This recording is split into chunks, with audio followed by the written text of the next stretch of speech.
จะแม่นเป็นตะเสาอ่อนตัวเพิ่นว่าคนทำบุญตายแล้วได้ไปขึ้นสวรรค์คนมีบุญสวรรค์อยู่ในอกนรกอยู่ในใจเพิ่นว่าคนทำบาปได้ไปตกนรกด่าพ่อด่าแม่ตีพ่อตีแม่ดูถูกพระพุทธศาสนาดูถูกพระพุทธองค์บ่หูจักวัดบ่หูจักบ้าบ่หูจักรักษาศีลบ่หูจักสวดมนต์ภาวนาเพิ่นว่าตายแล้วได้ไปตกนรกเจ้าเคยเห็นนรกจักเที่ยบ่ชินกรก็เห็นติก็เห็นตั้งแต่ย้อนในทีวีนั่นแหละโอ้ย เห็นแต่ในหนังว่าติหมอนรกนี่เพิ่นว่ามีตั้งว่า456ขุม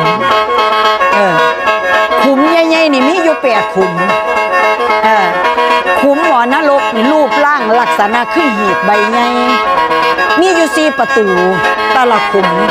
มีพญายมราชเฝ้าอยู่ประตูละองค์ผู้ใดเฮ็ดเกิดขึ้นมาในมนุษย์โลกนี่